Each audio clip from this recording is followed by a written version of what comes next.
නවතින්න. පොඩක් ළඟට එන්නකෝ. පුංචි කාරණාවක් කියන්න තියෙනවා.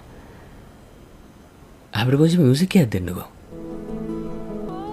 අන්න ඒ වගේ. ඉතින් හොඳින්ද? පොඩක් ඉන්න. මේක පොඩක් මම කතා කරමු. වෙනද කියන රහමරා කෝපි එක. වගමත් කැමතිනේ කෝපි වලට. එහෙම නේද? ප්ලීස් hina වෙන්න. යාළුවා hina වෙන්න, hina වහලා ජීවත් වෙන්න එපා. අපි සෙල්ලමක් කරමු. මං කියන කාරණා ඔක්කොම අහන් ඉන්න ඕනේ. හැබැයි අන්තිමට පුංචි හරි hinaවක් මට වෙන්නලා යන්න ඕනේ. හරි.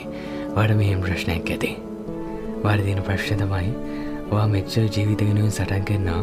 ඒත් ඔයාගේ සටනට වටිනාකමක් දෙන්න කවුරුත් ඔයාගේ ජීවිතේට හම්බෙලා නැහැ.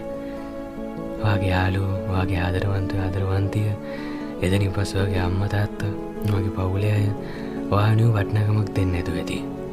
එහෙම ප්‍රශ්නයක්ද? එහෙම නැත්නම් වටිනාකම සීමා වෙලා ඇති. ඔයා අනිත් මිනිස්සුන්ව වටිනාකමක් දුන්නට ඒ සමහරක් මිනිස්සු ඔයානුව වටිනාකමක් දෙන්නේ නැතුව ඇති. මං කොහොමද මේවා කියන්නේ නේ? ඒක හැමෝටම තියෙන ප්‍රශ්නයක්. ඔයාට විතරක් නෙවෙයි ප්‍රශ්නේ තියෙන්නේ. මිනිස්සු හැමෝටම ජීවිතේ ඒ වගේ ප්‍රශ්නකට මුහුණ දෙන්න වෙනවා. ඒක ඇලයි ජීවිතේ ඉස්සරහට පුරුදු කරන එක පාඩමක්. ඔයාට මේ පාඩම දැන්ටමත් හම්බෙලා කියන්නේ වාසනාවන්තයි. මොකද ඔයා දන්නවා තව අවුරුදු 5කින් ඔයාගේ ජීවිතය ගැන හැරලා බලද්දී මම මේ දේවල් වලට මුහුණ දීලා ඉන්නේ. මට මෙතනින් එහාට මගේ ජීවිතේ ප්‍රශ්න නැහැ. ප්‍රශ්න තිබ්බත් මට ඒවා මගහැරලා යන්න පුළුවන්. ඔයා ඒ තත්ත්වයට එනවා යාළුවා. කවුරු ආගෙන හිතුව නැතත් ඔයා ඔයාගෙන දන්නවා. ඔයා දන්නවා මහන්සි වෙන්න කොච්චරක්ද මට මේ හීනේ හැබැයි කරගන්න ඕනේ. මගේ ජීවිතේ ලොකු ප්‍රශ්න වල තියෙන්නේත් මම තාම ජීවත් වෙනවා. මම මාව අල්ලන් ඉන්නවා. ඒ අල්ලන් ඉන්න එකට මම වටිනාකමක් දෙන්න ඕනේ. ඔයා ඒගෙන හිතන්නේ යාළුවා. පුළුවන් නේද? අනිවාර්යෙන් පුළුවන්. මොකද ඔයත් එක්ක හැම වෙලෙම ඔයා ඉන්නවා. ඔයාම කල්පනා කරලා බලන්න. ඔයාව කොයි වෙලෙවත් අත්හැරලා දාලා කියලා තියෙනවද?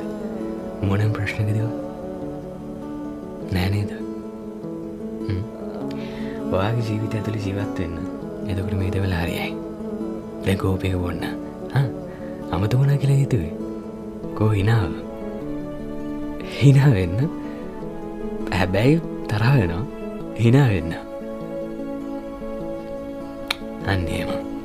ඔය හිනා කොච්චර ලස්සනද බලන්න. හරි මාතෘකාව වෙනස් කරමු. ඉතින් මේ අර ලස්සන පොත